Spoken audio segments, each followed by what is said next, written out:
Bom, pessoal, tem gente pedindo para entrar. No início da aula é sempre assim. A Michele mais 3. O que tem a Michele mais 3? Deixa eu ver aqui. Tá. Então, gente, na aula passada, a gente concluiu a aula falando sobre o desenvolvimento da sustentabilidade, o tripé, né? Que seria o desenvolvimento sustentável quando se dá ênfase ao ecológico, da mesma intensidade economia e social, né? Então, a gente vai ver mais um pouquinho sobre isso.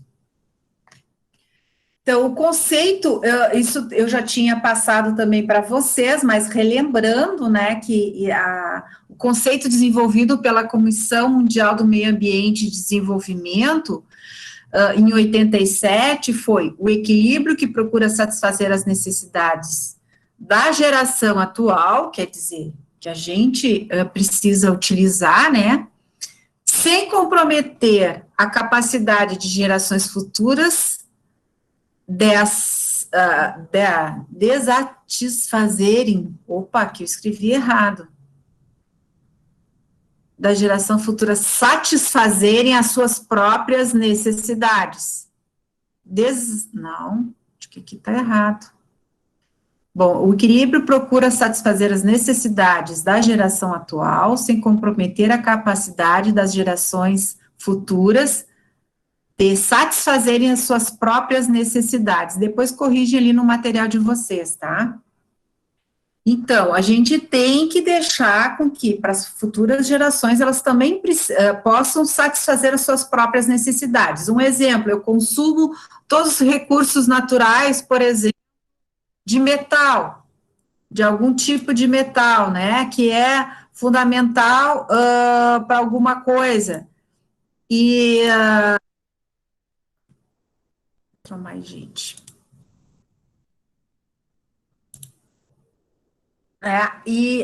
Por exemplo, o ferro, a própria água, a água potável, quer dizer, consumir toda a água potável e é que as gerações futuras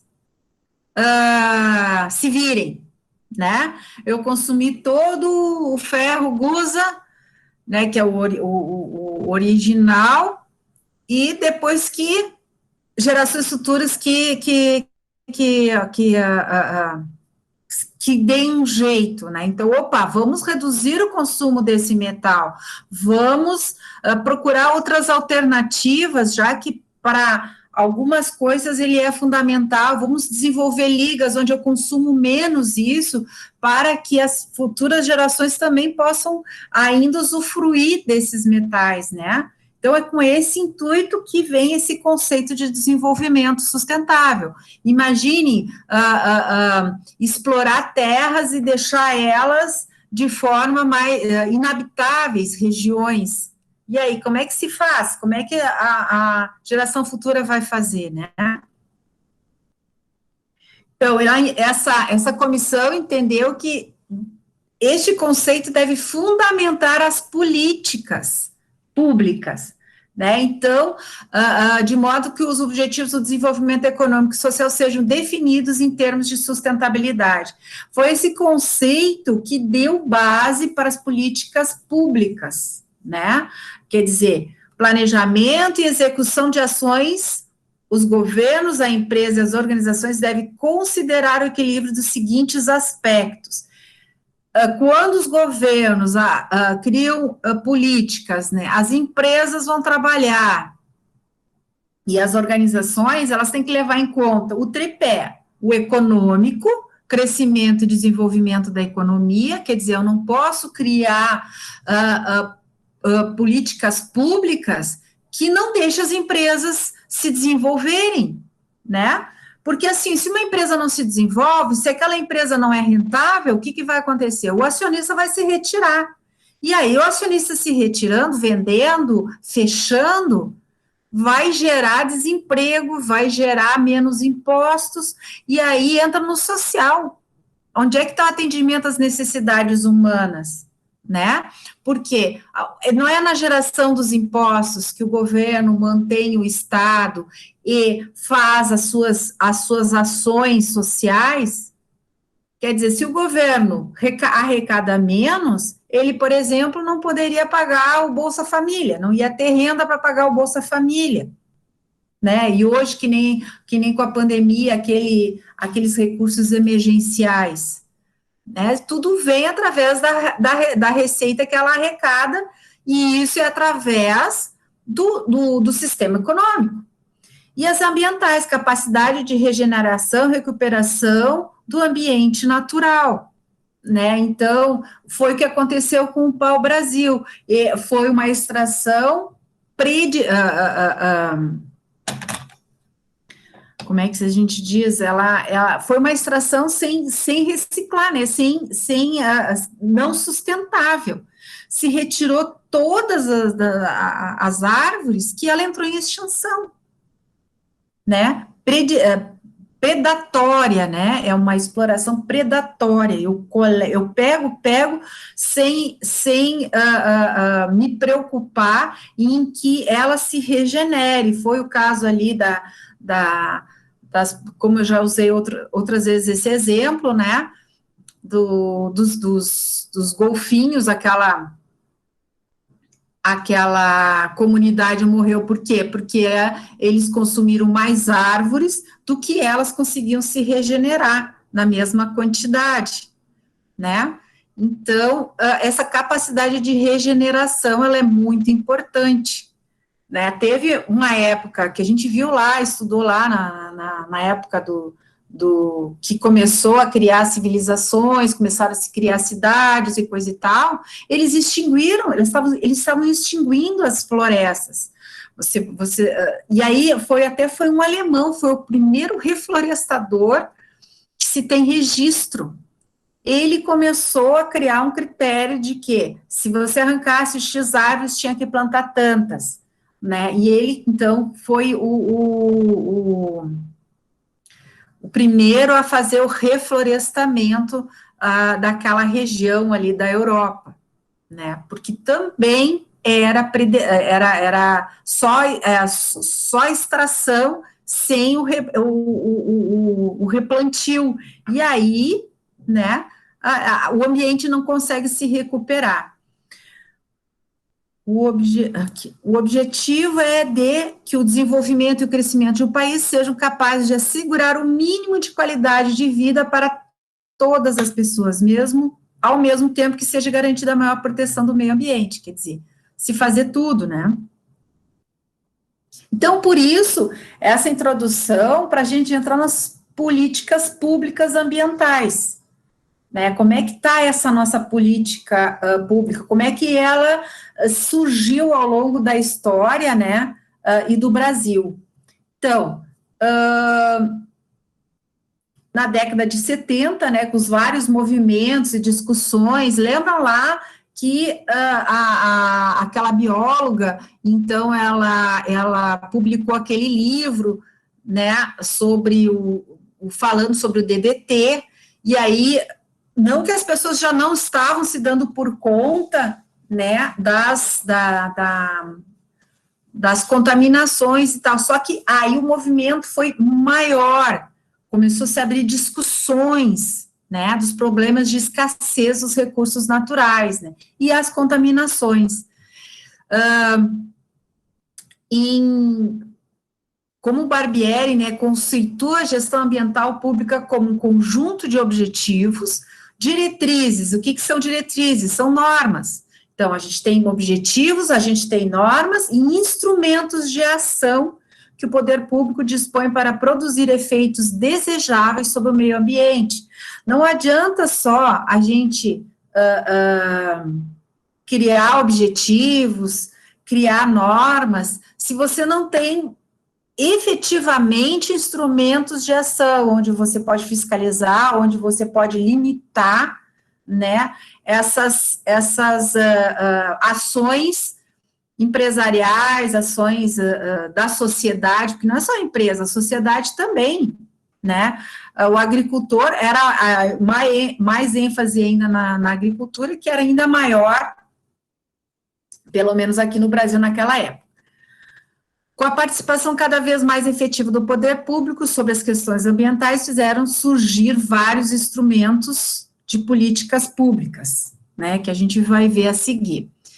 Um instrumento é o instrumento de comando e controle, que limita e condiciona o uso de bens, realização de atividades e exercício de liberdades individuais em benefício da sociedade.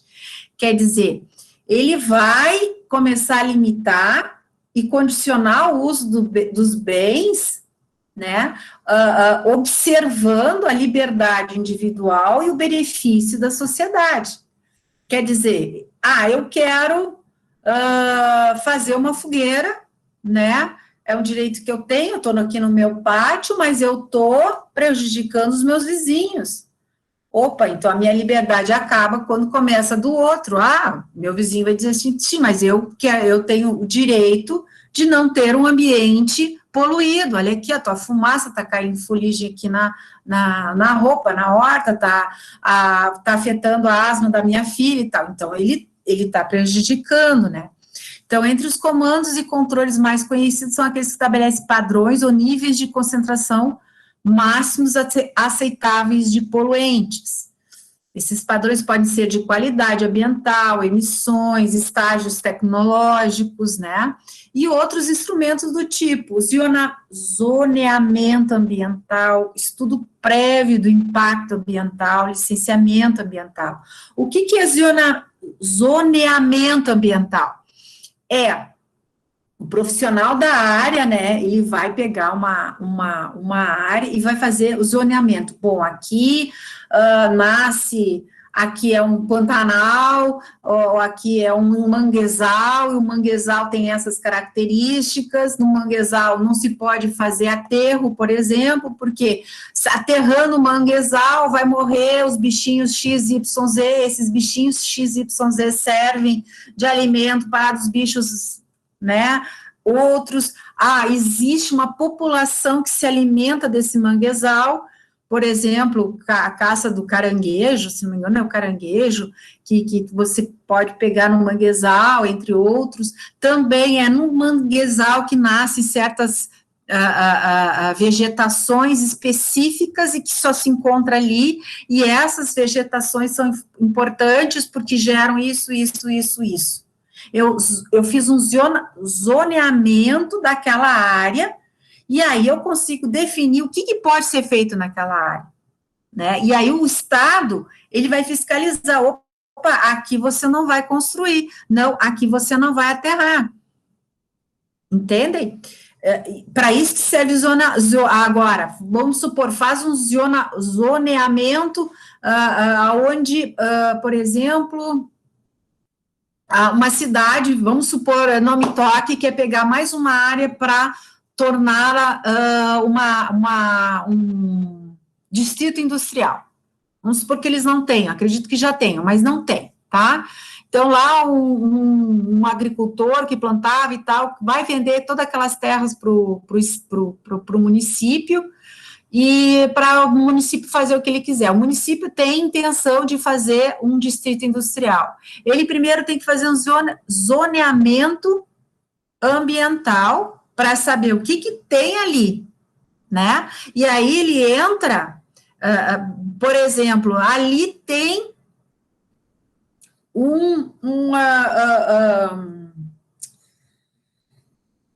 como é que se diz? Água subterrânea, lençol freático, certo? O lençol freático, e esse lençol freático alimenta um outro, ele é um veio, né, que alimenta um lençol freático maior ainda. Se eu sei de tudo isso, eu já começo a dizer, né, o que ali não pode. Ali não pode, por exemplo, de maneira nenhuma, uma indústria que venha correr o risco de infiltração de fluentes, na qual vai contaminar o lençol freático. Então, ele já começa a limitar. O estudo prévio de impacto ambiental. Bom, vamos abrir aqui um distrito industrial. O que ele vai impactar? Vai impactar, por exemplo, quando a gente quer abrir uma estrada, né, uma estrada que não existe, ou é uma estradinha, e ali nós vamos fazer uma via, né, uma ARS, não digo nenhuma BR, tem que se fazer o estudo de impacto ambiental. Vai afetar o que a população que mora ao entorno? Vai afetar o que na população, na fauna em torno? Os animais, eles atravessam a via, existe mata virgem onde ali tem um bioma, né, vivendo ali, que atravessa e que vai para outro. Então, tudo isso tem que ser primeiro e feito um estudo para ver se é viável fazer uma RS. Né, que nem, acho que Canela ou Gramado, parece que agora eles conseguiram, mas eles levaram mais de 30 anos, isso com certeza, para construir, por exemplo, um aeroporto.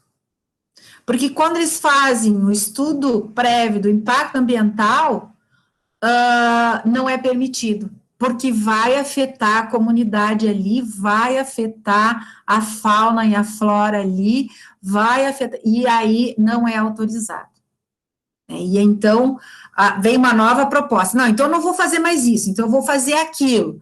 Então primeiro era para parar, pousar aviões com X toneladas, né? Tá, então, bom, para X toneladas eu preciso de uma pista de X quilômetros. Não, não pode. É muito longo, vai afetar aquela comunidade X que está lá já há 80, 100 anos, aquela comunidade não sei o quê, vai afetar isso, vai descaracterizar a região, o turismo vai parar ali naquela região, com isso vai afetar a renda dos moradores. Tem alguma alternativa? Não, não tem alternativa, então não tem como fazer. Então, vejam que isso é estudo do impacto ambiental. Se afeta o ser humano, tanto na questão de saúde, como na questão renda, porque pode o objetivo, né, de tu implantar alguma coisa é oferecer uma solução para aquelas pessoas, né? E também a questão flora e fauna, né? Se ali vai afetar algum bioma que é característico daquela região, não existe em outro lugar no mundo, então você tem que preservar. E licença ambiental, entre outros, né, é a própria licença, depois que tu faz o estudo, pode abrir, pode construir aquilo, aí não me toque. Então, cada indústria, cada proposta, né, ela tem que ser apresentada com todas as suas plantas de construção e tudo que vai fazer em função dos resíduos, né? Então, essa licença ambiental, quem pode conceder é a FEPAM. Instrumentos econômicos, visa interferir nas ações das pessoas e organizações em relação ao meio ambiente, através de medidas de que representam custo-benefício. Ela pode ser do tipo fiscal ou de mercado. Então, é aquela coisa, né, do custo-benefício. Qual é o benefício que ela está trazendo para a sociedade, aquela organização? Né? Então, você tem que se justificar, né, a empresa tem que justificar, o empreendimento tem que ser justificado quanto aos benefícios que ela vai trazer em relação ao custo que ela vai representar em termos ambientais, né? Por exemplo, a transposição do Rio São Francisco, ela foi embargada várias vezes, acredito que vocês não devem ter acompanhado, porque na transposição do Rio São Francisco, que era o objetivo da transposição do Rio São Francisco, levar a água para outras regiões que não tinham, né? E os ambientalistas estavam questionando e provando que com isso ia eliminar várias espécies de peixes que só tem ali. né, e que esses peixes beneficiam tantas comunidades e assim por diante. Então, embargando essas construções, não é que nunca vai poder ser construído, não, tem que se achar uma solução. E se ela foi construída, quero acreditar que foi porque apresentaram soluções para essas espécies, né, não simplesmente um canetaço. Então, o canetaço seria azar. O benefício é muito maior do que essa perda, né? Mas, às vezes, essa perda, né, ela é está muito superficial analisada, e não realmente o que é essa perda, porque às vezes a perda é que nem um iceberg, né? Você só analisa a pontinha, a perda é pequena, assim, o que é essa perda a longo prazo? É a sua base, né, do iceberg. Mas, enfim, isso é um exemplo. Instrumento econômico fiscal, né? O instrumento fiscal atua mediante a transferência de recursos entre os agentes privados e o setor público através de subsídios ou tributos, como pode ser exemplificado com alguns tipos de subsídios e tributos de alguns países, enfim, o que a gente vai ver aqui, ó, que nem subsídio. Quando o Estado dá subsídio, renuncia à transferência de receita dos órgãos estatais como benefício aos agentes privado em detrimento da redução de níveis de degradação. Então, se eu, dentro da minha organização, né, fizer um processo para redução de emissões, vamos supor assim, eu tenho uma organização muito, ela é importante para a sociedade, tá? E o que eu produzo é importante, porém eu poluo muito. Mas para eu poluir menos, eu tenho que ter um processo muito caro, né? Então, o Estado, ele te subsidia em função de você ter um processo para reduzir essa degradação, né? Para o seu produto ainda ser rentável, como eu disse, porque se não for rentável, eu vou fechar. Mas a sociedade precisa daquele produto. Pô, a sociedade precisa.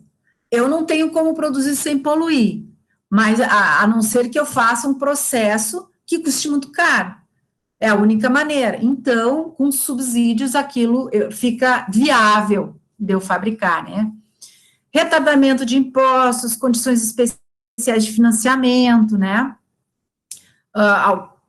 Estimulando a práticas ambientais específicas, auxiliando na implantação de projetos de controle, prevenção de poluição, depreciação acelerada para equipamentos e instalações de proteção ambiental, tributos. Aí o contrário também, né? Neste caso, são transferidos recursos em decorrência de alguns problemas ambientais, como tributação sobre emissão, encargos cobrados sobre descarga de poluentes, geralmente calculados com base nas características dos poluentes. É óbvio que se é um poluente proibido, né, num índice maior, né, ele não pode emitir, mas ele emite dentro dos limites, mas ainda é poluente. Então, ele também pode ser tributado por isso. De tributação sobre a utilização de serviços públicos na coleta e tratamento de efluentes. Quer dizer, é o serviço público que vai coletar o teu resíduo. É o serviço público que acaba tratando esse teu efluente, que, vamos supor, ele permite que você coloque no esgoto comum, né, o teu efluente, porque uma coisa é resíduo doméstico, que a gente chama, né? Resíduo industrial é problema da indústria, ela tem que achar uma solução.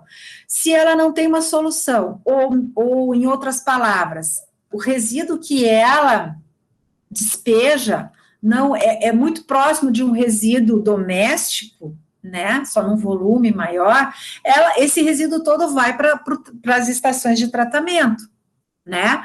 Mas isso aí corresponde a 10, 30 famílias, então ele vai pagar por esse tratamento, porque ele está ganhando, né? Ele está ganhando com a geração do produto que ele está fabricando e colocando no mercado e está sendo pago.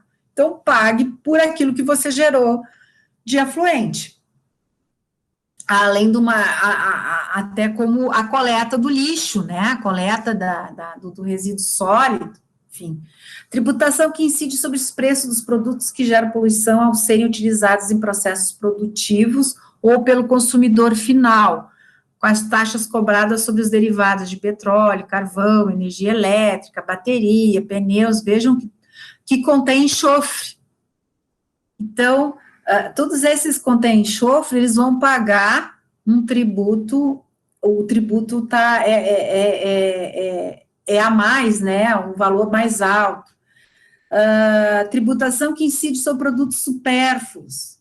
Por exemplo, a tributação no cigarro é muito alta, na bebida alcoólica é muito alta. Então, todos esses produtos supérfluos, o Estado, ele cobra mais, né? Tributação baseada em alíquotas diferenciadas sobre o produto, gravando os produtos de acordo com o seu grau de impacto ambiental, com o objetivo de induzir a produção e consumo de produtos mais benéficos ao meio ambiente, né? Então, você vai aumentando essas alíquotas para quê? Para induzir a fazer produtos mais benéficos ao meio ambiente, né? E aí nós entramos no princípio do poluidor pagador. Aí esse a gente entra nessa história, né? Vamos ver lá. Esse princípio teve seu nascimento na década de 70, com a tomada da consciência e preocupação do âmbito mundial de preservação do meio ambiente. Sua proposta central é de que aquele que degrada o meio ambiente tem o dever de recuperar ou indenizar. Porém, não traz consigo o contrário do que se possa parecer, pagar para poluir, né? Eu poluo e pago por isso. Daí nós estamos lá de tributos, né? Assim inibe a conduta lesiva a ser praticada pelo poluidor e também atua como repressor por meio do Instituto de Responsabilização. Falando um pouquinho mais sobre esse princípio poluidor-pagador, gente, eu disse assim, a gente entra nessa história, porque isso não é só para empresas, só para quem tem CNPJ, é para pessoa física também. Por exemplo, você tem um terreno baldio lá perto da tua casa, e você começa a colocar resto de material de construção, geladeira velha, sofá velho, você está poluindo aquele terreno, que de alguma maneira você está colocando resíduos, né? Aquilo que você não quer mais. Ali, né, dependendo do que tu vai... Primeiro que tu tá colocando lixo, né? Isso é lixo. Aí você vai lá e põe plástico, aí pedaço de vaso, e isso é poluição. Se alguém te denunciar, né, a fiscalização vem, bate na tua casa, né, claro que ela vai investigar se aquilo que foi colocar no terreno foi você vai pagar pela limpeza daquele terreno. E se você colocou resto de tinta, resto de solvente, e aí houve uma penetração no solo, você contaminou o solo, você vai ter que tirar toda aquela terra até onde a tinta permeou, passou, né, e colocar uma nova. Tudo isso você vai ter que fazer, além de pagar uma multa por ter contaminado. Eu tinha um casal de amigos, e aí a moça, a menina, né, chegando assim, disse para mim, não, porque agora nós não colocamos mais nada fora, no lixo, só lixo seco vai para o lixeiro. E eu disse, mas o que tu está fazendo com o orgânico? Não, a gente está botando no terreno ali do lado, aí a gente vai criar adubo, e depois a gente pega aquele adubo, e qualquer um pode pegar adubo, e nós estamos pensando na natureza. Eu disse assim, tá, mas veja, você tem produto orgânico. Uma coisa é produto orgânico in natura, outra coisa é produto orgânico cozido. Vocês já viram que tem uma diferença, né, de uma fruta que estraga, que estraga in natura, cria um tipo de, para ela se degradar, ela vai se degradar só com bactérias não, né, são bactérias, bichinhos, né? O alimento cozido é outro tipo de bicho, né? De orgânico, que vai degradar aquilo ali. Por quê? Porque você transformou, no momento que você cozinhou, colocou o tempero, você transformou aquele alimento. E aí são outros agentes que vai degradar aquilo ali. Disse assim, olha, tu não pode fazer isso, porque tu tá gerando tu vai ter vetores que vão carregar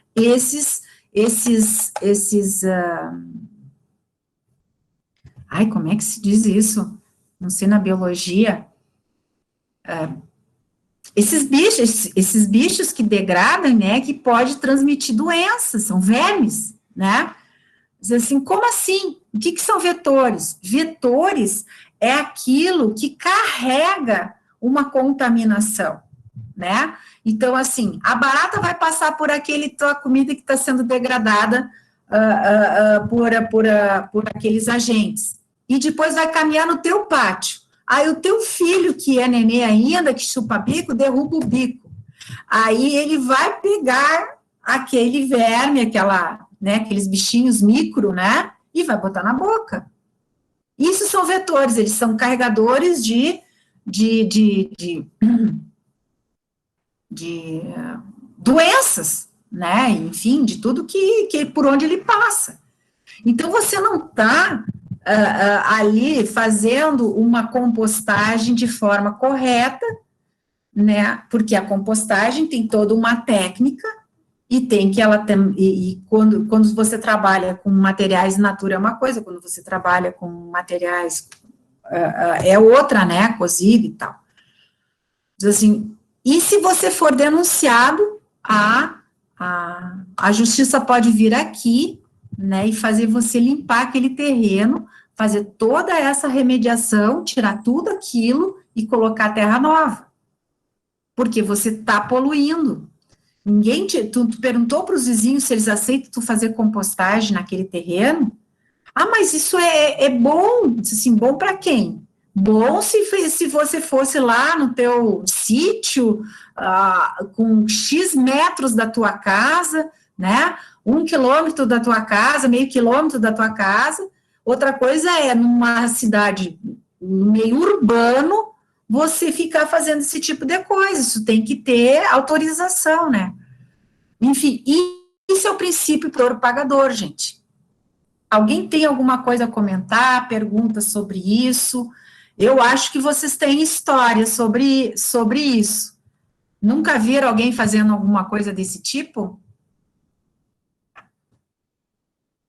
Muito. E sobre o lixo. Opa! Não, pode continuar. Eu só estava falando que já vi muito desses casos. E você sabia que existia essa lei? Não. Então, né, e já existe desde 92, né? É muito ignorada essa questão, tanto nós como cidadãos, muitas vezes não tomamos postura, né, em querer fazer alguma denúncia ou tomar providências, né? Exatamente, exatamente. Quem ia falar, Camila? Andressa? Quem que ia? Acho que é a Michelle, prof. Eu ia falar, prof, referente à questão do lixo orgânico, né? Isso é muito comum a gente ter na família essa questão de criar o adubo, né? Só que, na verdade, a partir do momento que tu coloca algo podre na terra, ele vai largar todas as substâncias ruins, porque ele já não é mais um alimento bom.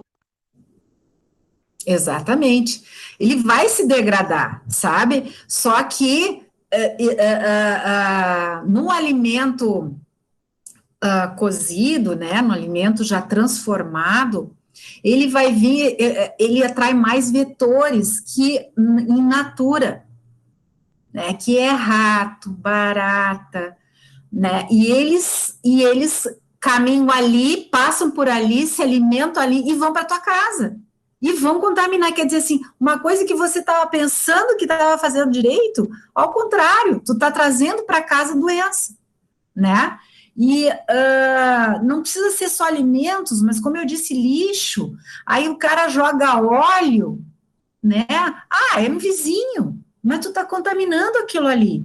E tu põe óleo uma vez, aí tu põe óleo 2 vezes, e aí cria o hábito, daí você joga, o outro vizinho viu, joga também, e daqui a pouco você está com o terreno completamente contaminado, né?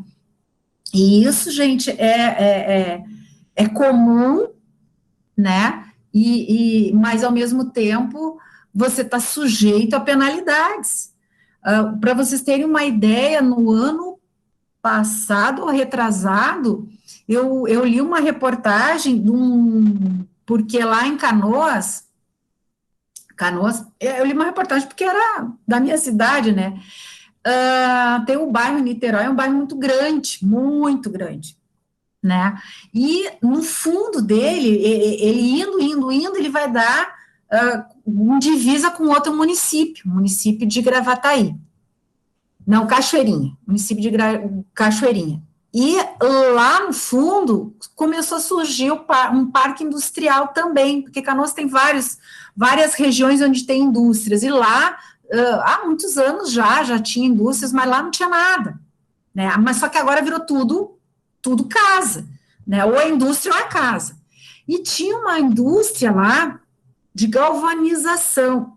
Galvanização são reações químicas, né, para galvanizar o metal e tal, enfim. E essa empresa já trabalhava há anos lá e começou a crescer, é muito legal isso aí, pô, cada vez que uma empresa cresce, a gente fica contente porque é um município que está crescendo, está gerando emprego, está gerando receita e etc. Só que ele tinha um sistema de tratamento de efluentes que ele, na verdade, ele era uma empresa que coletava o efluente e ia ser tratado em outro lugar. Só que ele tinha vazamentos, né, ou sem querer ou por querer, né, e ele trabalhava com metais pesados.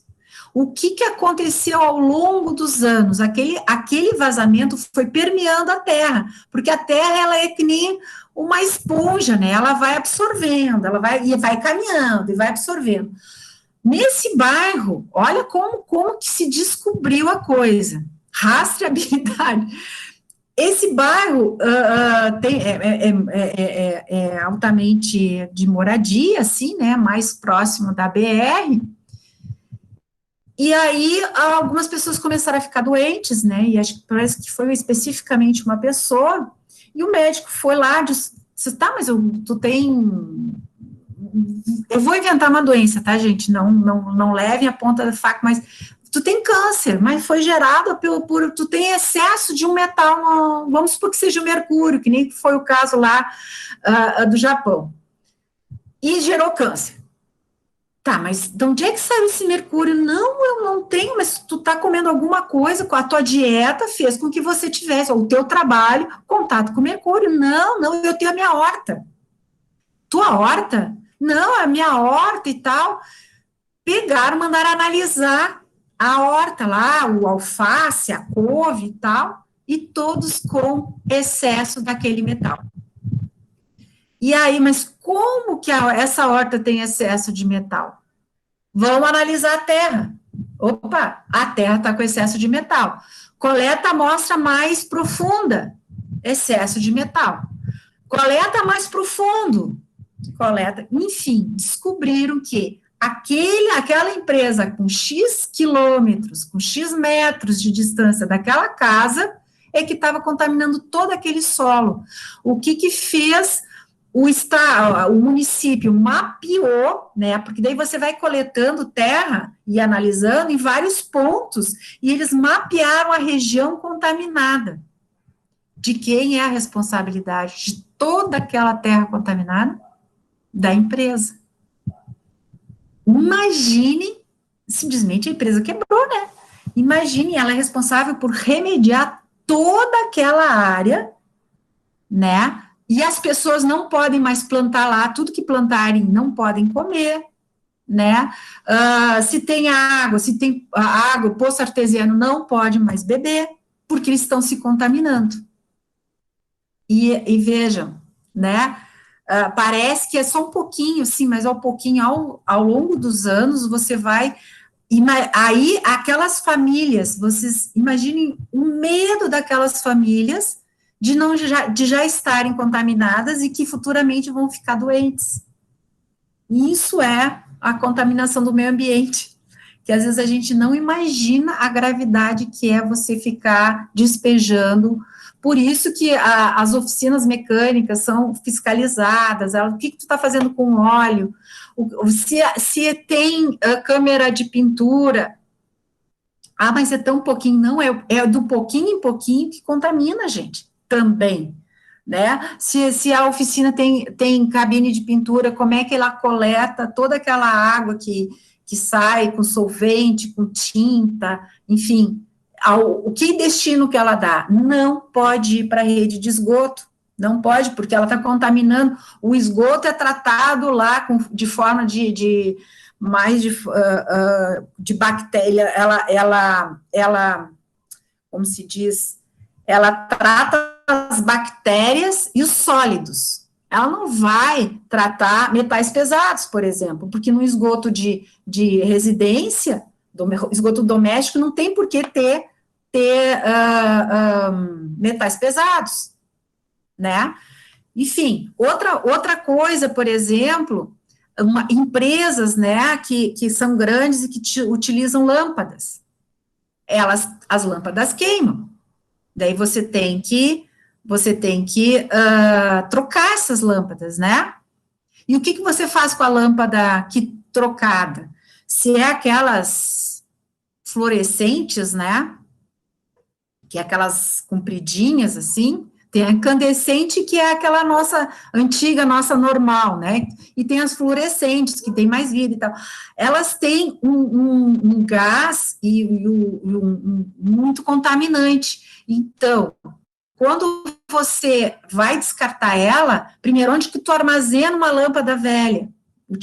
Né? Não pode ser, por exemplo, em piso de chão, tem que ser em concreto, porque daí, se ela quebrar e vazar, ela não vai permear o solo.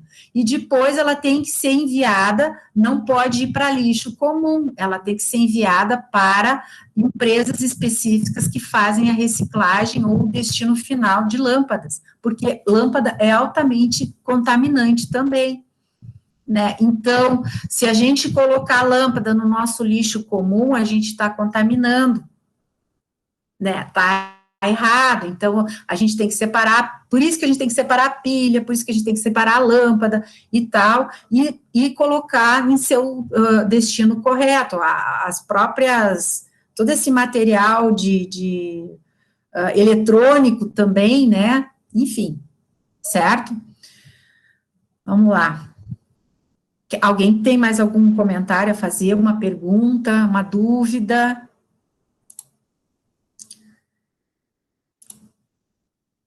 Então, agora, vocês sabem, né, que tem acreditado, né, que quando a pessoa, a penalidade para uma pessoa ignorante sobre o assunto é bem mais leve do que daquele que sabia e continuou fazendo errado, né? Então, assim, se até então vocês não sabiam disso e estavam fazendo alguma ação errada, beleza, você não sabia, você era ignorante sobre o assunto. Agora vocês não são mais ignorantes sobre o assunto. Então, se vocês estão fazendo, a penalidade é maior. E, pelo menos, de consciência, porque agora vocês sabem que isso está errado, né? Não que as pessoas não querem que às vezes a gente toma uma atitude como a Michele falou, de compostagem, e tal, por achar que está fazendo uma coisa boa, né? Mas, se não fizer da forma correta, com orientação de quem sabe, está fazendo uma coisa errada. Outros instrumentos, então, inovação tecnológica, né? Então, nas políticas públicas, ela tem que contemplar incentivo para a realização de projetos, né, que objetivam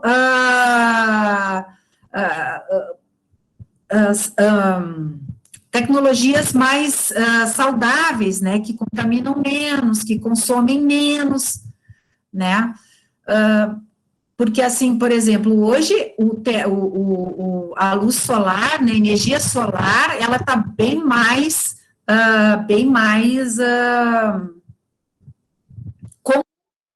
né, mas teve uma época que era muito cara, né, outra coisa que nem a energia eólica, né, na época que eu estudei sobre a energia eólica, não existia ainda no Brasil, existia só em algumas áreas como teste. E aí o meu professor falou o seguinte, assim, custa tão caro a instalação, né, que o governo tem que subsidiar, porque uma pessoa com recursos próprios não teria como, né? Então, às vezes, o governo realmente tem que interferir, né, para que isso se torne realidade. Hoje, o que é nosso litoral, né? É cheio de catavento. E é uma energia extremamente limpa, né? Mas que ela foi, toda aquela implantação que teve no nosso litoral foi subsidiado, né? Mas, com o tempo, isso aí vai se tornar tão comum, né, essa energia, e que não vai mais precisar de subsídio, porque ela se paga, né? Educação ambiental. Recebeu uma atenção especial na Conferência das Nações Unidas, em 72, né? No Brasil, a Política Nacional do Meio Ambiente, decretada em 81, tinha como um dos níveis de ensino, inclusive, a educação da comunidade. Em 88, ela entra como obrigatória na nossa Constituição, né, nas escolas. E mesmo assim, ela ainda é muito tímida, muito, muito tímida. E existem muitas leis. Gente, não tem como colocar todas as leis, vocês iam ficar enlouquecidos, né? Mas existe lei para tudo. Por isso que às vezes a gente quer abrir um negócio, mas não sabia que tinha isso, e não sabia que tinha aquilo, e tem isso, e tem aquilo, e tem aquele outro. Daí quando tu pensa que se regularizou numa coisa, daí vem outra lei. Mas e a lei tal que diz isso? Daí a outra lei que é sobre isso. Então, você tem que estar bem informado antes de você abrir um negócio, ou como empresário, para saber se tu está realmente dentro da lei, né, para depois não sofrer penalidades, né. E nós também temos os acordos voluntários, que são realizados entre organizações privadas e agentes públicos, de caráter voluntário, onde se comprometem a realizar alguma ação para melhorar o desempenho ambiental. Então, são pode ser aquelas ações bem pontuais, né, ou até sistematizada, né, por exemplo, uma empresa se responsabilizar em coletar os eletrônicos, lixo eletrônico. Eu vi aqui no mês de fevereiro, no início do mês de março, que tinha um caminhão ali no centro de Carazina, ali na frente da praça, coletando lixo eletrônico, mas eu não vi se tinha uma empresa, eu tentei achar uma plaquinha, eu não vi que era uma empresa específica, ou se era um município contratando uma empresa para coletar esse lixo eletrônico, mas isso uma empresa pode fazer, né, criar um sistema de que a cada X meses, né, ela se dispõe a coletar esse lixo eletrônico numa comunidade e levar, né, para as empresas específicas fazerem a decomposição e aí, então, fazer a reciclagem desse material. Aqui eu botei aqui, e isso acontece muito, né, e acontece também em Carazinho, essa coleta de lixo em torno de rios, né? Então, eles fazem esse movimento de coleta de lixo em rios ou em praças, onde a comunidade se reúne. Aí uma empresa pode fazer isso, por exemplo, e acontece também convidando seus funcionários. Né? Então, isso tudo são ações, gente, para quem tem ISO 14000 dentro da sua organização, que é a ISO que trata o meio ambiente, que ela comprova que ela faz ações, né? Então, ela está, além de fazer uma coisa que é correta, que é boa, é saudável, é educativa, ela está cumprindo com um dos critérios da ISO 9014. 14.001, tá? Agora, políticas públicas ambiental brasileira, especificamente no Brasil, né? Então, a primeira fase, já em 34, nós tínhamos, né, várias leis, documentos sobre a gestão de recursos naturais, que nem Código da Caça, então, né, períodos em que tu pode caçar certas espécies, períodos que não podem, que é o período que ele tem que se procriar e tal, né, Código Florestal, Código de Minas, Código de Áreas, mas elas eram tudo códigos bem separados, bem independentes, né, não havia de uma forma mais conjunta, né, esses códigos. Já na década de 60, por exemplo, entra o ritmo intenso da industrialização, e não existia nenhum código, por exemplo, sobre as emissões, de gases, né, e poluições do ar, né, e por conseguinte, o crescimento do impacto ambiental no estado de São Paulo é atingido, né, principalmente ali no ABC Paulista, Cubatão, Volta Redonda. Então, lembra que eu falei lá, que nos anos 60 e 70, os países desenvolvidos começaram a ser cobrados da própria comunidade e do governo quanto à emissão da poluição, que eles tinham que reduzir, e alguns não tinham tecnologia. O que eles fizeram? Era mais barato desmontar sua empresa e montar em outro país em desenvolvimento ou subdesenvolvido, que não tinham leis ainda quanto a essas restrições, né? E aí o São Paulo sofreu muito. Essas cidades, Cubatão, então, nossa senhora, as pessoas não viam mais o sol. A camada de poluição era tão grande que eles não viam o sol, era sempre cinza, de tanta fumaça, dessa fumaça cheia de contaminantes, né? Toda essa região, Cubatão, Volta Redonda, onde principalmente montaram-se as montadoras automobilísticas, né? Segunda fase, com a Conferência de Estocolmo, né, o Brasil entra em sua segunda fase política pública ambiental. Em 75 é criada a Secretaria Especial do Meio Ambiente, vinculada à Presidência da República. Veja, até então não tinha nada vinculado realmente à presidência, né? Com isso, os estados criam as suas agências ambientais especializadas, porque o SEMA, né, do SEMA, então, vai se abrindo para os estados, para os municípios e assim por diante. Então, o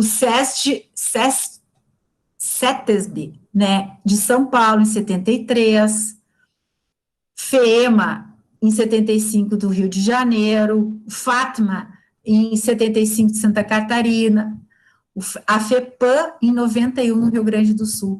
Vejam, nós levamos 22 anos depois da primeira criação, que foi em São Paulo, né, no nível de estado, né, e hoje acho que um adulto não sabe, nunca deixou de ouvir, ou pelo menos ouviu alguma vez sobre a FEPAM, né, a interferência da FEPAM, a ação da FEPAM, né, mas só 91, nosso estado estava vergonhoso, né, e acredito que em outros estados teve até depois de 91. Terceira fase, então, foi em 81, que estabeleceu a Política Nacional do Meio Ambiente. O país entra em sua terceira fase de evolução nessa questão. Foi um grande avanço, pois integrou as ações governamentais dentro de uma abordagem sistêmica, né, criado o Sistema Nacional do Meio Ambiente, responsável pela proteção e melhoria do meio ambiente. Então, ele é constituído de vários órgãos, né, por órgãos e entidades da União, e aqui eu coloquei para vocês, só para vocês terem uma noção do que é, né. Então, o órgão superior sobre o meio ambiente é o CISNAMA, né, que o Conselho do Governo deve auxiliar a Presidência da República na formulação de políticas públicas. Depois vem o órgão consultivo deliberativo, órgão central, órgão executor, órgãos seccionais e órgãos locais, né. Então, nós estamos bem estruturados. O que acontece, né, acontece que a poluição, né, os acidentes provocados de forma, ou por negligência, ou por realmente ser um acidente, ou uma poluição gerada de forma, por querer mesmo, porque a empresa sabia que estava poluindo e não queria saber, poluiu mesmo, né? Isso ninguém vai escancarar, né? Todo mundo vai esconder de todas as maneiras. Então, você tem que fiscalizar, né? Não é assim, eu estou poluindo, não, ninguém vai falar. Então, tu tem que fiscalizar, você tem que investigar, porque vão tentar esconder, vão tentar mascarar, né? E aí precisa de gente, precisa de pessoas, precisa de equipamento, precisa de laboratórios, e é uma gama muito grande. O nosso Brasil é muito grande, né? Então, a equipe está investigando aqui, então, já estão fazendo lá. Haja vista que lá na floresta amazônica, os caras destroem uma pista de aeroporto clandestino, tu pode ter certeza que já abriram outro, né? E assim por diante. Por exemplo, quando nós fomos fazer uma visita técnica lá em Manaus, a gente foi num órgão federal, né, de investigação da mata da Amazônia, né, e aí o que o Brasil já tem de equipamento, o cara mostrou filmes assim, onde, eu não sei, não saberia dizer quais são os instrumentos, mas eles conseguiam captar até o movimento das pessoas dentro da mata. Eles mostravam assim, olha aqui, aqui tem uma concentração, aqui tem garimpo clandestino, aqui tem não sei o quê. Aí tu vai ver numa região, por que não vão lá?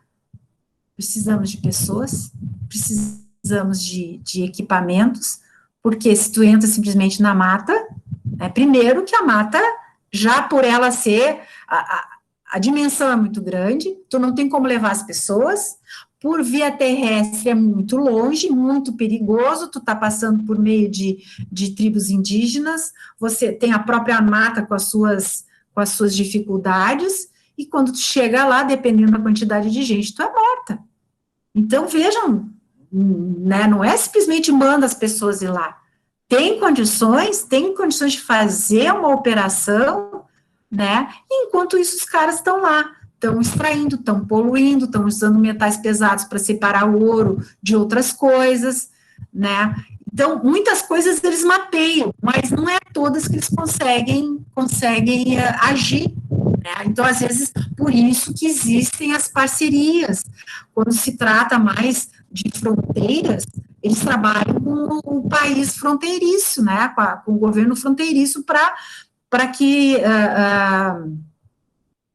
se desmantele, né, essas quadrilhas que devastam, que contaminam, e aí tu entra numa outra seara, né, que é a seara da propina, né, da fechar os olhos, deixar passar, enfim, da corrupção. Bom, o que ela estabelece, eu coloquei aqui o que interfere que essa lei, né, interfere na questão empresarial, né, o estabelecimento de padrões de qualidade ambiental. Então, padrões de qualidade ambiental, como é que essa empresa vai deixar o ambiente? Vai emitir gases? Vai emitir efluentes? Vai emitir resíduos sólidos? Zoneamento ambiental também.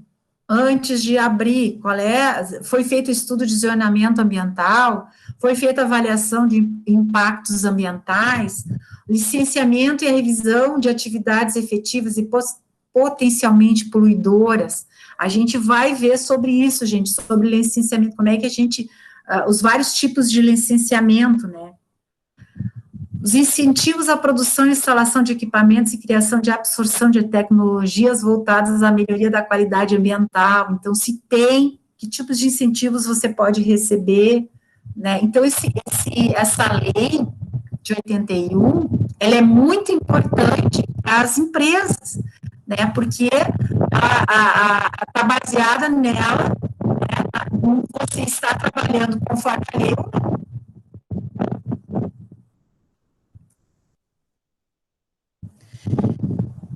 E aí, fatores que influenciam as empresas, né? Então, até então, aqui a gente falou sobre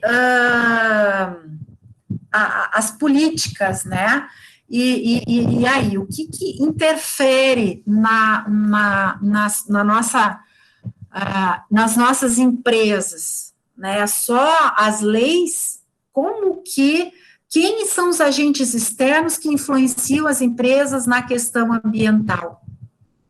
Então, aqui, o Estado, fatores que influenciam. O Estado, por meio de instrumentos legais, a fim de proteger a saúde das pessoas e do bem comum e o meio ambiente. As políticas ambientais possuem instrumentos de comando e controle para estabelecer limites de emissões de poluentes, de suas qualidades, né? Proibições, restrições. Não é mais permitida a abertura de empresas sem a licença ambiental. De acordo com o tamanho da organização, é necessário fazer um estudo de impacto ambiental. Então, com certeza, por exemplo, a Nestlé, que agora se chama Piracanjuba, né? Ela teve de fazer um estudo de impacto ambiental, porque é uma empresa de grande porte, né? E aqui alguns exemplos da atuação do Estado, né, em função dessas leis, né? Como é que ela... Porque o detalhe é o seguinte, ó, essas políticas possuem instrumentos de comando e de controle. Lembra lá que eu falei lá dos instrumentos, né? Então, como que ele controla, se ele controla, ele também cria regras e autua caso não se cumprir. Então, um exemplo foi em 95, a ROD, a Indústrias Químicas e Têxteis, foi condenada por depositar lixo químico a céu aberto na região continental de São Vicente, São Paulo. Segundo a sentença, teria que indenizar o Fundo de Reparos do Meio Ambiente do Estado de São Paulo com mais de 8 milhões de reais. Ela foi obrigada a remover os resíduos, isolar o solo contaminado e repor terra boa. Quer dizer, ela tem que cavar, tirar toda aquela terra até onde ela contaminou, 2 metros, 3 metros, 10 metros, 15 metros, ela tem que remover tudo aquilo, ir para um aterro lixo industrial, e colocar a terra nova. E ficaria ainda responsável pelo abastecimento de água à população, uma vez que os lençóis freáticos da região foram contaminados, né, afetados. Vejam o prejuízo dessa empresa, uma multinacional. A Fiat foi multada em 3,9 milhões pelo IBAMA por não atender os padrões legais de emissões veiculares, que eram exigidos desde 87 para veículos novos. Então, em veículos novos, a partir de 87, eles tinham que sair com a montadora com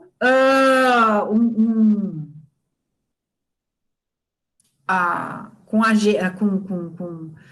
é que se diz? Uma modificação no veículo para reduzir as emissões, né, de gás, que tinham de atender os padrões do Programa de Controle de Poluição de Ar por Veículos Automotores.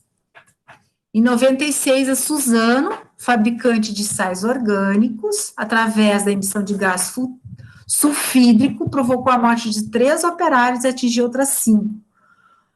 Então, aquele órgão que eu falei lá, a CETESB, né, multou a empresa em R$72 mil, além da multa foi determinada a paralisação do setor, onde ocorreu o acidente, né, a mesma havia sido atuada por importar cerca de 200 toneladas de resíduos da Inglaterra. A empresa trouxe o material como micronutrientes para fertilizantes, no entanto, se constatou a presença de metais pesados, como chumbo, cádmio. Esse caso eu vi na televisão. Gente, isso é o fim da picada. A Inglaterra querendo se livrar de resíduos contaminantes, mandando para o Brasil. E aí, aqui, a Suzano dizia o seguinte, que não são micronutrientes para fertilizantes, mas todos contaminados com chumbo, cádmio e cromo. Quer dizer, aqui eles iam contaminar, né? O lixo lá da Inglaterra, com a maior cara de pau, depois vem esses caras querendo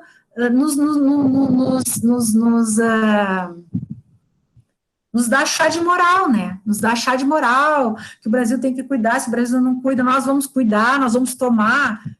Gente, né? Enfim. Ferrovia Centro-Atlântica foi condenada a pagar 27 milhões ao Fundo Federal de Defesa de Interesses Difusos, pelos vazamento de combustível resultante do descarrilhamento em 2000, de 11 vagões com 60 mil litros de combustível cada um, causando degradação ambiental. Então, tu imagina, né? 11 vagões com 60 mil litros cada um cai e começa a vazar. Essa gasolina, esse combustível, vai penetrar na terra, né? Os laudos mostraram que houve poluição do ar atmosférico decorrente das queimas dos gases, dano à saúde humana, queima da vegetação rasteira e árvores, né? Carbonização do solo, infiltração do óleo, contaminação do lençol freático, mortalidade de peixes. Então, um baita de um desastre ecológico ali, né? BASF, Cervates e a gripe química e farmacêutica, condenados a pagar um salário mínimo a cada um dos 1.200 pescadores do Rio Paraíba, essa eu também vi na televisão, enquanto que eles estiverem impedidos de exercer atividades profissionais em consequência dos vazamentos de produtos tóxicos que inviabilizou a pesca na região. O vazamento do pesticida endosulfan ocorreu na madrugada do dia 18, que causou falha, e foi causado por falha no descarregamento de um produto na indústria química Cervates. Cerca de 1.500 litros de pesticida escoaram pelo rio Pirapetinga e posteriormente para o Paraíba do Sul. Claro, né, rios menores vão se encontrar com os maiores e aí tá feita a lambança. Bom, aqui foram alguns acidentes, e não é só acidentes, o que foram, eles foram penalizados e tiveram que realmente pagar. Outro agente que afeta as empresas é a comunidade local. Como que ela afeta, né? Hoje as comunidades querem saber os benefícios que a organização trará, como também os danos gerados pela instalação de uma nova empresa. né? Então, uma comunidade, ela pode incomodar uma empresa, ela tem esse poder sobre, né, de afetar. Quando eu vim para cá, para Carazinho, eu morava na saída, na entrada para Não Me Toque, né, na saída de Carazinho, e lá tinha um depósito de materiais recicláveis, né, os papeleiros iam lá, largavam lá, era vendido lá e tal, né. Daí eu acompanhava aquele vai e vende, enfim. E aí me contaram assim, não, eles vão sair daqui, eles estão isso dá tanto dinheiro que eles já construíram um depósito bem maior e coisa e tal, vão separar e tal. Então tá, né?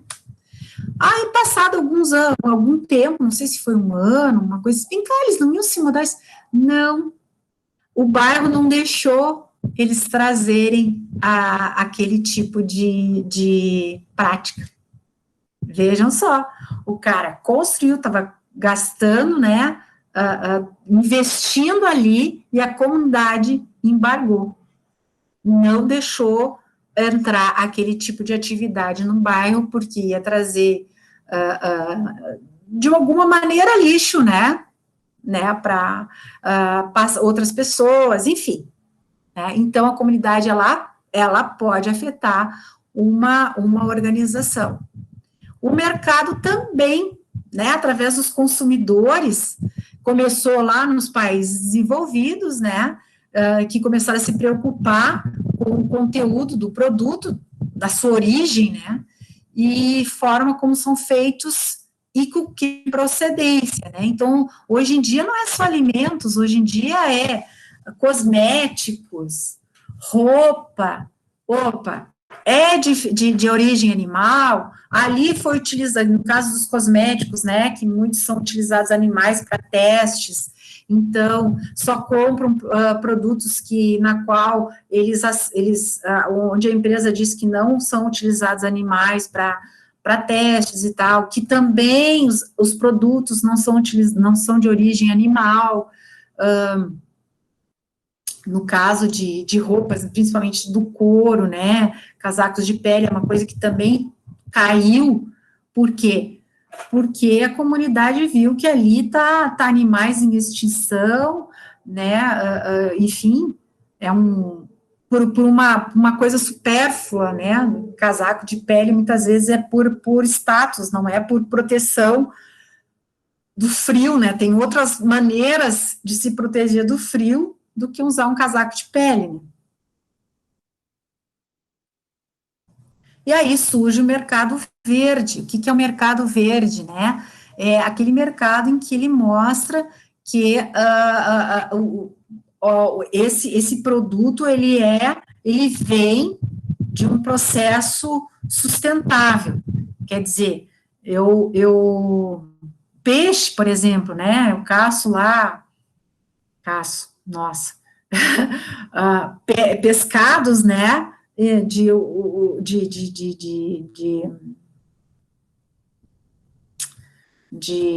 criadouros, né, ou se é de alto mar, que prova que são pescados em períodos onde há liberação da pesca, né, e assim por diante. Então, é um mercado verde.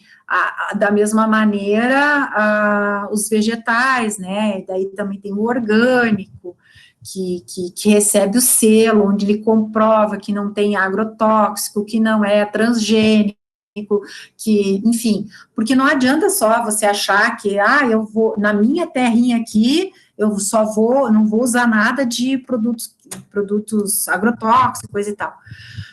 No entanto, né, se você está do lado de um vizinho que usa, fatalmente vai cair agrotóxico na tua plantação também. Por quê? Porque vem pelo ar, vem pelo vento, né?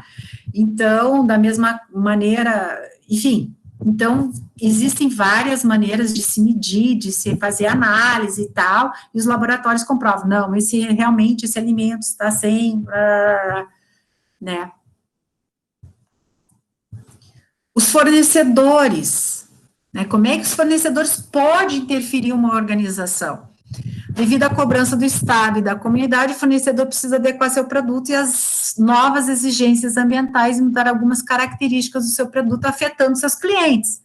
Então, se o meu fornecedor não pode mais produzir aquela matéria-prima que eu utilizo na minha produção, né, ele vai ter que fazer uma modificação para não gerar algum particulado, algum gás, ele vai ter que afetar na sua fórmula, e isso vai afetar o meu processo produtivo também, porque eu vou ter que adaptar devido a essa nova composição. Então, o fornecedor pode me afetar também.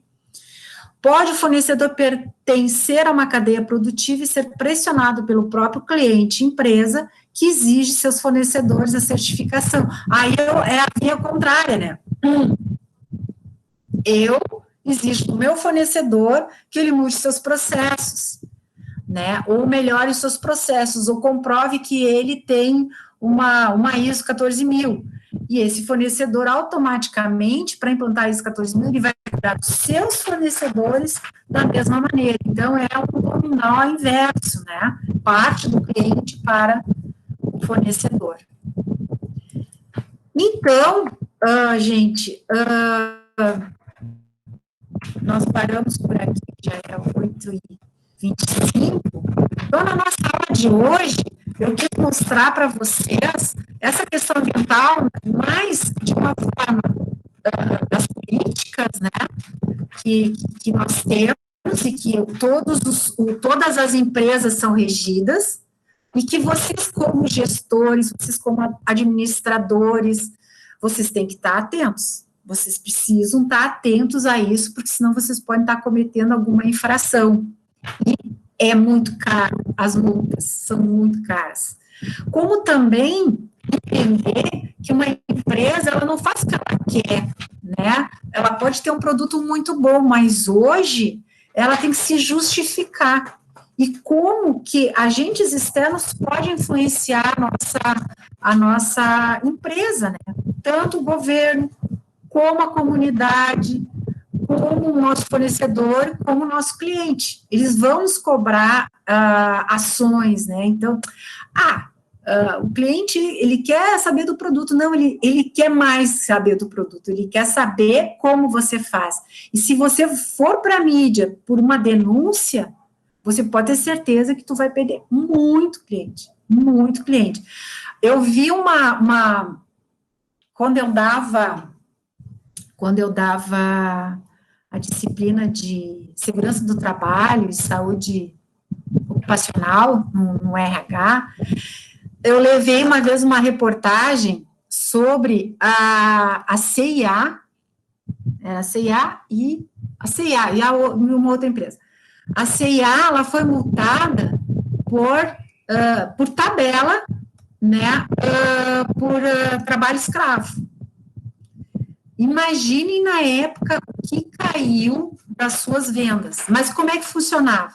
A CIA não produz roupa, ela vende marca, né?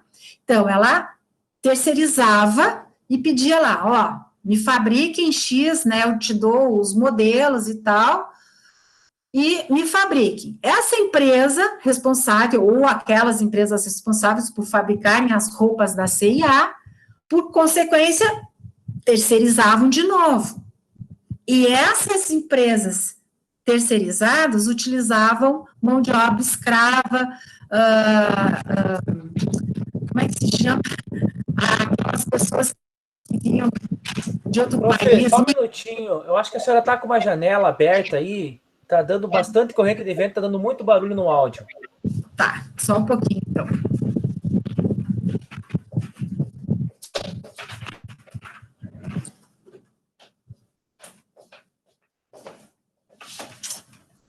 Fechei.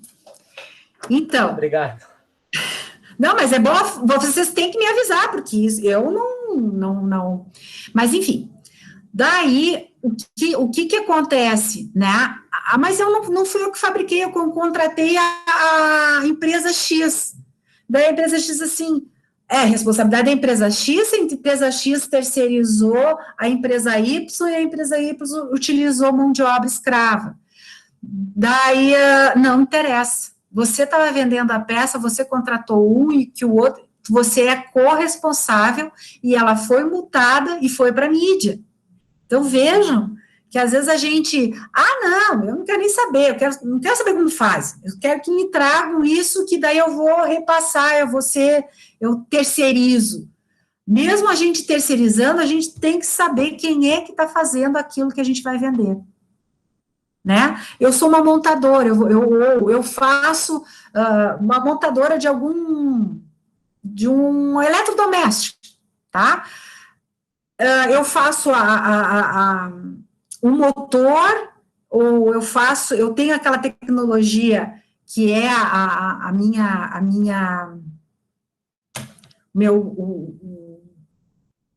como é que se diz? A minha expertise, né? Mas eu não preciso fazer, por exemplo, um motor, eu preciso de um motor com força tal, então eu vou terceirizar o motor quem vai fazer é a WEG, tá? Aí a WEG vai fazer o motor, só que a WEG é uma empresa que está completamente fora das normas, né? Então a WEG é descoberta, a WEG é multada, e aí vão buscar quem é que usa esse produto. Quem é que a empresa tal usa os motores da WEG, e a WEG só fabrica contaminando e não sei o quê. Você, de tabela, já está entrando na mídia como uma empresa que não protege o meio ambiente e que vai receber, por exemplo, uma multa, enfim, por tabela, né? Então, a gente tem que cuidar da nossa imagem como empresa, né? A gente tem que cuidar da imagem da organização, e então a gente também tem que saber com quem a gente está trabalhando, com quais parceiros nós estamos trabalhando, certo? Bom, algum comentário, alguma pergunta? É um assunto novo para vocês? É um assunto que vocês já dominam bastante?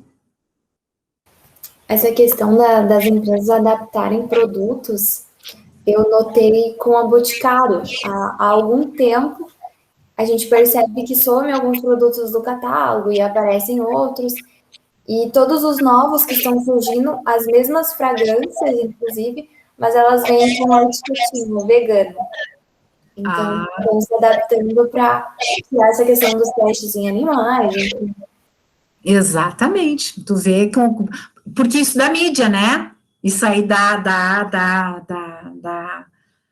boas repercussões. Então, você aproveita isso para fazer uma divulgação positiva da tua empresa, né? E às vezes, gente, é só trocar uma palavra. Não nesse caso, porque ela poderia estar fazendo realmente com testes animais, ou utilizando, porque as essências, muitas vezes, elas são de animais mesmo, né? Ela faz parte da composição da essência, como óleos e tal, precisa de uma gordura de algum animal, enfim. Aí a gente já entra mais numa área que não é a nossa, né? E aí eles trabalham para tirar isso em função do que está em alta hoje, né? Que é o respeito à natureza, enfim, né? Gente, tem os remédios, por exemplo, orientais, vocês não têm ideia, às vezes, do crime que eles fazem com os animais, né? E dos órgãos que eles tiram. Eles criam, por exemplo, às vezes, tem ursos que eles pegam pequeno, e são várias gaiolas, eles são pequenininhos, eles vão crescendo, e a gaiola não cresce.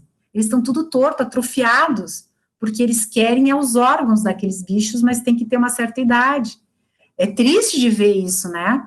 Então, assim, puxa, será que não tem como substituir aquele efeito daquele órgão, né? Com outra coisa, né? É muita crueldade. E exatamente é isso, a palavra é essa. A crueldade que eles fazem com os animais para atingir seus objetivos de venda, né? Mais alguém quer falar alguma coisa? Não? Então, nós vamos para a nossa atividade de hoje, que se emenda com a semipresencial. Então, não sei se vocês viram a atividade de hoje, que eu coloquei, que é, na verdade, eu vou colocar aqui Vocês estão vendo a aula presencial? Sim. Tá. Então, hoje vocês vão montar o grupo e vão definir uma empresa, para daí fazer a semipresencial. Então, eu coloquei aqui, ó. Essa semipresencial é a sequência do TDE de hoje, da aula 3, né? O objetivo desse trabalho é fazer com que o aluno desperte para a questão dos resíduos que as organizações geram, quais seus destinos e qual a maneira mais adequada conforme a lei.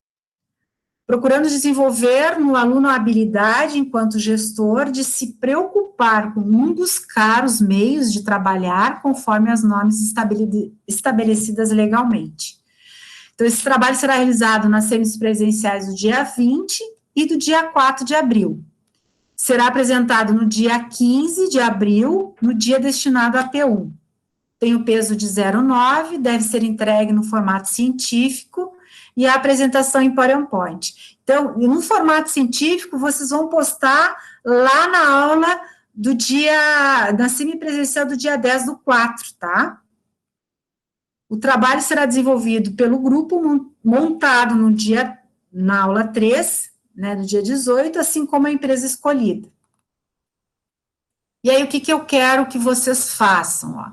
Descrever a empresa estudada, o nome, qual atividade que ela desenvolve. Se não for possível divulgar o nome, crie um nome fictício. Faça um levantamento de todos os resíduos que a empresa gera por setor e qual o seu destino atual e o correto. Deve seguir os itens abaixo. Então, eu dei um exemplo. Setor financeiro. Quais são os resíduos secos que ela gera? Né? Então, um exemplo, papel, utensílios de escritório, caneta, clips, copo de plástico, resíduos orgânicos, resto de comida, porque o pessoal lancha, a erva mate, porque é normal tomar chimarrão. Fê, fala. Quanto a empresa pode ser um posto de saúde do município? Pode. Porque a minha esposa é farmacêutica e daí tem a questão dos medicamentos, resíduo de luva, Sim. seringa, pode ser? Pode ser. Eu coloquei lá no TDE de hoje que a empresa não pode ser muito pequena. Por exemplo, escritório de contabilidade de 3 pessoas. É uma sala, sabe? Então, o resíduo vai ser folha, material de escritório e orgânico. E é pouco, né? Então, tem que ser, assim, uma empresa de um pouquinho de mais porte, né? Ou se é muito grande, como eu coloquei aqui, ó, caso a empresa seja muito grande, escolher um departamento apenas. Por exemplo, ela vai fazer na Estara. Não vai conseguir fazer de toda a Estara. Então, pega, por exemplo, o teu setor de trabalho, o teu departamento, né? Então, resíduo seco, resíduo orgânico, isso é o exemplo do financeiro, tá? Local de acondicionamento, onde é que coloco? Em lixeiras. Lixeiras separadas ou tudo junto, né? O destino final é lixo comum, tudo misturado ou separado? O que é lixo seco e o que é lixo orgânico separado? Quem recolhe é a prefeitura ou uma empresa especializada? O destino é o destino correto? Caso não, qual a sugestão? Para vocês saberem qual o destino correto, vocês vão ter que pesquisar, tá? Então, vocês vão ver lá, não, é resíduo de escritório, vocês vão botar lá no Google, vocês vão procurar em livros, assim, qual é o destino de um resíduo de escritório? Correto, né? Vocês vão, qual é o destino, por exemplo, no teu caso, Jonas, que vai fazer de um laboratório, ali vai ter resíduo químico, vai ter resíduo... do posto de saúde, né? Mas, na verdade, o destino é feito uma licitação com uma empresa e essa empresa vem e recolhe o lixo, né? Mas tem alguns bônus... Pode falar. mas eles têm resíduos diferentes, né? Num posto de saúde, você tem resíduo... Vários recipientes, cada recipiente para alguma coisa. Sim, tu tem o resíduo perfluorcortante, que é aquelas caixinhas amarelas. Você tem infectante, que é aquele resíduo onde foi feita uma suturação, alguma coisa assim. Né? Então, a luva daquela pessoa, tudo é infectante. Tu tem resíduo comum, que é o papel higiênico, que é o lixo da cozinha, sabe? A latinha de refrigerante, né? E aí, então, você tem 3 tipos de lixo. A empresa pode ser a mesma que vai recolher tudo, mas provavelmente eles devem separar isso, ou deveriam separar isso, né? Na verdade, aqui é separado, né? Sim, porque assim, ó, no lixo comum, a prefeitura poderia recolher. No momento em que o lixo comum é misturado com lixo infectante, esse posto de saúde paga mais caro porque aumentou o peso, porque é por peso. Isso aí. É isso que as empresas, às vezes, ou principalmente os órgãos públicos de saúde, não se dão por conta. No momento em que tu misturou um lixo, uma latinha, botou numa lixeira de um infectante, ele passou a ser lixo infectante, porque ele encostou em algo que é infectante, né? E aí é lixo para, como se chama? Industrial, né? Lixo industrial. Voltando lá. Prof. Fala. Essa empresa, ela pode ser ligada a qualquer área, digamos, estética, saúde, construção? Qualquer área. Até botei aqui, ó. No caso do setor de produção, pode haver resíduos líquidos, sólidos, emissão de gases, frascos, recipientes, também são considerados resíduos. Aí tu vê ali na estética, por exemplo, você tem resíduo a estética, o resíduo efluente é a água que lava o cabelo e tal, vai direto para o esgoto comum, né? Mas ela vai ter as embalagens, os químicos, né? Porque ela usa tintura, o próprio cabelo, né? Se eles separam, não separam, misturam tudo. Primeiro você vai fazer um diagnóstico, você vai ver que tipo de lixo que tem, se eles separam, se eles não separam, e depois a sugestão de como que está aí. A sugestão aqui é quais os lixos e qual a sugestão. Qual é a maneira correta de descartar aquele lixo. Essa vai ser a verdadeiro trabalho de vocês no caso da pesquisa, né, de vocês entenderem. Boa noite, professor. Tem uma dúvida só, só para pegar o gancho da colega. Como, no caso, as empresas, assim, hoje em dia não tem uma empresa assim que não dá para pegar, quem estava falando, um escritório de contabilidade, onde tem 3 pessoas, eu vou pegar o setor da produção, só que eu tenho que pegar uma linha, porque, tipo, a produção tem pintura, que nem a senhora tinha comentado durante a aula, que é outro tipo de descarte, porque eu já tenho em mente com um grupo de fazer da linha de usinagem, porque daí tem cavaco, é outro tipo de material, né? O descarte é diferente, para não ficar tão maçante a pesquisa. Não sei se dá para ser área específica. Pode ser uma área específica, mas assim, ó, tudo que engloba naquela área, tá, Rua? Sim. Né? Então, não vai ser só o resíduo lá do usinagem, né, que tu falou? Isso, usinagem, cavaco, né? Tá, mas e o lixo que os funcionários geram naquele setor? Né? Não é só a usinagem em si, mas também tudo que está em torno, porque a gente sempre tem que ter esse olhar. Se a gente vai implantar uma ISO 14000, você tem que dizer até o lixo do banheiro, todos os lixos, né? Então, daquele setor você vai olhar, tem a bambona lá para o cara botar as estopas, tem aquela bambona lá para colocar sei lá o quê, né? E tem aquela bambona que é lixo comum, que daí vai latinha, vai latinha, vai copo, vai pedaço de maçã, vai não sei o quê. Isso está correto? É isso que vocês vão analisar, né? Poderia ter uma lixeira para lixo seco, lixo orgânico, lixo de metal, lixo de não sei o quê. Que destino que vai as estopas? Vai para tal destino. Entendeu?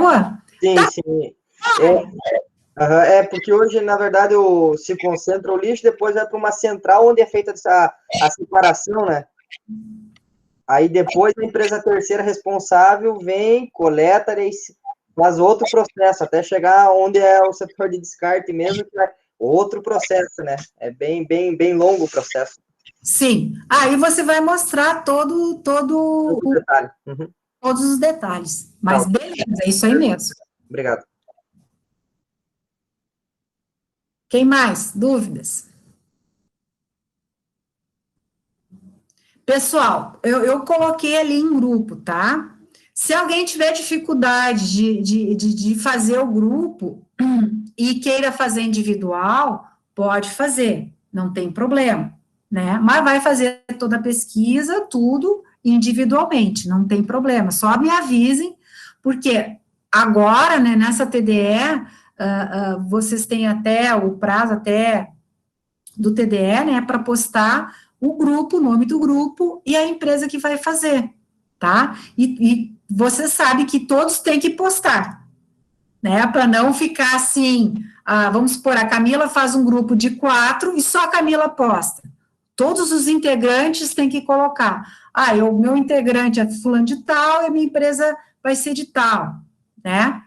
Para que eu saiba até que todos têm grupo, ou que vai fazer individual, né? Daí eu vejo lá, mas a Maria não tem grupo ainda, porque foi a única que não postou aqui. Entenderam? E aí, dúvidas? É muito difícil fazer isso? Não, né? E você, qual é o interessante disso? Que no momento que vocês forem apresentar, vocês vão compartilhar, vai surgir tantas coisas diferentes, que vai se aprender muito mais do que se eu mostrasse os tipos de lixo, porque vocês vão levantar dentro da realidade do que hoje existe, né? E realmente qual é a melhor solução. Certo? Então, gente, boa noite. Boa noite. Boa noite.